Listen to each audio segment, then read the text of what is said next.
बिस्मिल्लाहिर्रहमानिर्रहीम। अस्सलाम वालेकुम। हकीकत टीवी साइंस एंड हेल्थ में खुश आमदीद। यूनाइटेड नेशन में आज इसराइल के प्राइम मिनिस्टर नेतन्याहू ने तकरीर की। हैरान कुन तौर पर जब वहां पर स्पीकर ने कहा कि नेतन्याहू आ रहा है, तो जब वो एंटर होता है तो उसके बाद आप देखिए कि पूरे का पूरा हाल खाली होना शुरू हो जाता है। वहां पर मुस्लिम हो, गैर मुस्लिम हो, जितने रिप्रेजेंटेटिव्स थे उन्होंने सब के सब थोड़ी सी नारेबाजी की और उसके बाद हाल को कर दिया खाली।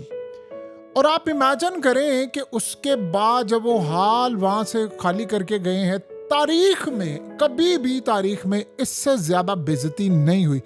इवन के ईरान का कोई प्रेसिडेंट हो, कजाफी या दुनिया में किसी ने भी स्पीच की, वहां पर स्पीच सुनी जाती थी, उनके कुछ यानी किसी मुल्क के खिलाफ बोले, उसके नुमाइंदे चले गए। ऐसा कभी भी नहीं हुआ कि ये सारे के सारे उठकर चले गए। और नेतन्याहू ने, यानी हमेशा होता था उठकर चले जाते थे, लेकिन इतने बड़े लेवल पर क्या गैर मुस्लिम कंट्रीज, उनके लीडर्स, उनके रिप्रेजेंटेटिव सबने हाल खाली कर दिया। नेतन्याहू ने खाली कुर्सियों से किया खिताब, लेकिन यही असल में वो नेतन्याहू शायद चाहता था। बेइज्जती तो उसकी है, उसको परवाह ही नहीं है इस बेइज्जती की। लेकिन आपको पता है कि सूरत हाल क्या हुई है? जो असल कहानी है समझने वाली, गजा में बड़े बड़े स्पीकर लगाए गए, पूरे गजा में एक एक जगह पर वहां नेतन्याहू की तकरीर चली और इस तकरीर को अरबिक में चलाया गया। और उसके बाद आप जरा देखिए जो असल कहानी है, जो लोगों को समझनी है नेतन्याहू ने। वैसे तो नेतन्याहू ने वहां पर बहुत सारी चीजें बताई कि जी मैंने यमनियों की लीडरशिप को मार दिया है, यहिया सिनवार मार दिया, हसन नसरुल्लाह मार दिया, जो बशारुल असद है वो चला गया। और यानी उसने आकर बाद में सोशल मीडिया पर ये सारी बातें कही। उसने वहां पर तकरीर के हवाले से सब कुछ उसने क्लियर लिखा। उसने कहा इराक की मलेशिया, उनको भी अब नहीं छोड़ना, और कहा कि जिसने भी अब हम पर अटैक किया उनकी लीडरशिप को मार देंगे। सो लिहाजा ईरान के टॉप कमांडर न्यूक्लियर साइंस की, उन्होंने कहा सबको मैंने मार दिया। अब आप अंदाजा करें असल कहानी क्या हुई है। आता है वो हिब्रू लैंग्वेज में खिताब करता है, और हिब्रू लैंग्वेज में खिताब उसने क्या किया है, ये जरा बात समझने वाली है। यहाँ पर आपको कहानी समझे। हिब्रू लैंग्वेज में उसने खिताब किया किससे? उसने खिताब किया उन कैदियों से जो हमास की कैद में हैं। अच्छा एक बात अब बताइए, ये बात समझने वाली है यहाँ पर, अगर लोगों को थोड़ी सी समझ आ जाए कि जो हमास की कैद में कैदी हैं उन तक कैसे पहुंचेगी नेतन्याहू की स्पीच हिब्रू लैंग्वेज के अंदर।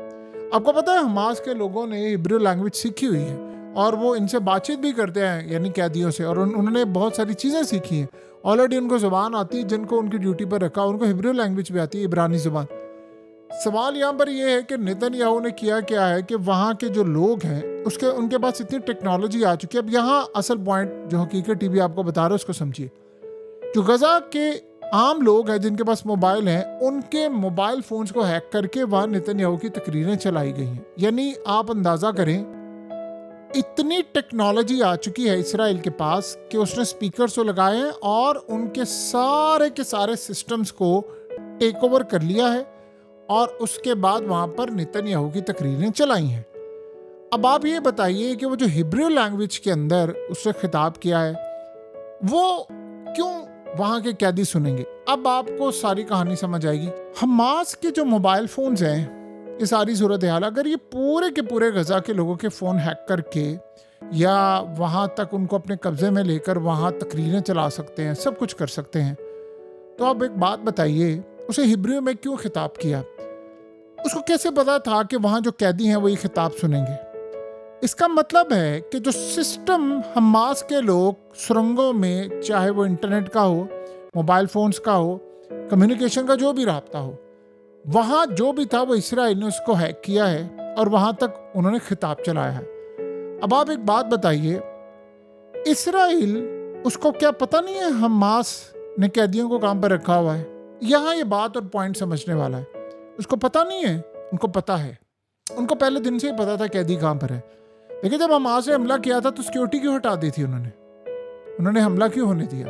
जबकि 8200 इंटेलिजेंस यूनिट सबको बाद में पता चल गया कि सारा मामला हुआ है, उन्होंने एक साल पहले बता दिया हमला होने वाला, उन्होंने सिक्योरिटी हटा दिया, हमास के लोग कैद करके ले गए लोगों को।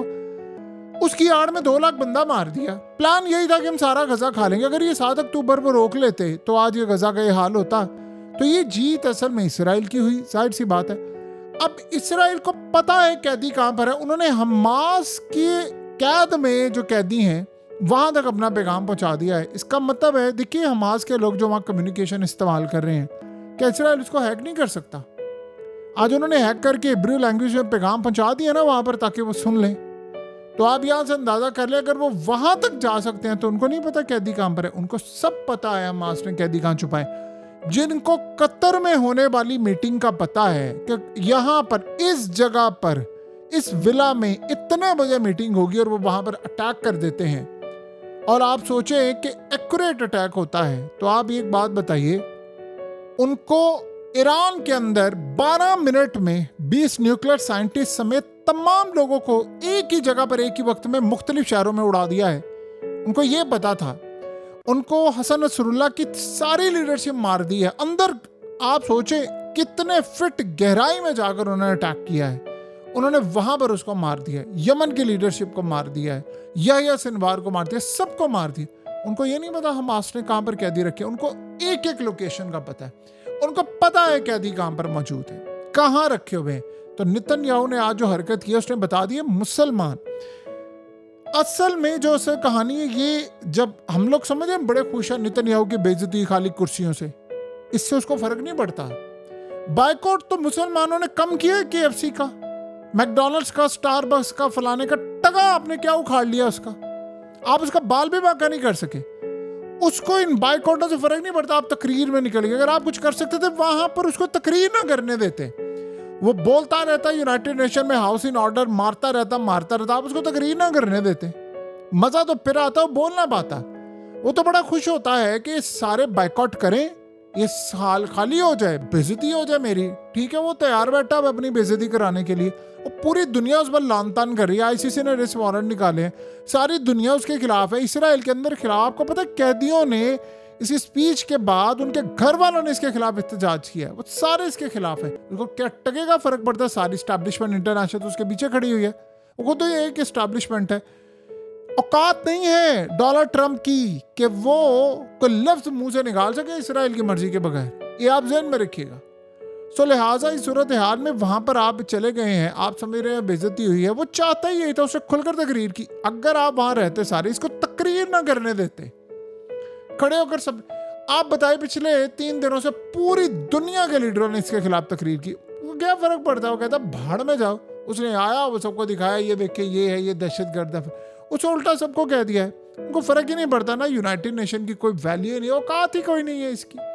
सो लिहाजा इस सारी सूरत हाल को आप जरा अच्छी तरह समझ लें कि ये मामला जो इस वक्त सामने आया है, आप उसका तसव्वुर नहीं कर सकते, तसव्वुर भी नहीं कर सकते कि नेतन्याहू के खिलाफ हम कर क्या सकते थे। कितना बेवकूफ बनाया मुसलमानों को, KFC का बाइकआउट करवाकर, मैकडॉनल्ड्स का बाइकआउट करवाकर, जो इंटरनेशनल सतह पर स्टारबक्स है उनका बाइकआउट करवाकर, फलाने का करवाकर, ये करवाकर, वो करवाकर, कोको कोला का, पेप्सी का, आपने उसका क्या उखाड़ लिया। यही वो चाहता था कि मुसलमान मिसाइलों की तरफ ना आए। ये ना हो जाए कि वो खड़े हो जाए और कह दें सारे अपने मुल्कों में, भाई एयरफोर्स भेजो, मिसाइल भेजो, फौज भेजो, नेवी भेजो और इसके खिलाफ ये काम करो। उसको आपके बाइकआउट ही चाहिए। अब ये सारे उठकर चले गए हैं। वो तो ये चाहता था कि आप उठकर ना जाते और आप शोर शराबा करते, बेइज्जती होती, तो शायद उसको कोई फर्क पड़ता। वो कहता है वो यही चाहता था कि आप ये आपने काम कर लिया, चलो मेरा काम हो गया, उससे टका के तकरीर की। सो लिहाजा इस सूरत हाल के अंदर आप ये देखें कि उसने क्या काम किया। उसने गजा के लोगों के लिए सारा काम किया। अब उसने बड़ा क्लियर पैगाम दे दिया। उसने कहा कि असल में अगर हमास हमारी सारी शर्तें मान लेती है तो हम आज ही जंग बंद कर देते हैं। अब वो शर्तें क्या हैं? शर्तें ये हैं कि भाई निकलो यहाँ से, कैदी को छोड़ो, जंग बंदी करो, निकल जाओ यहाँ से। ये है उसकी कि आज मैं जंग बंद कर दूं, मैं आपके लोगों को ना मारूं।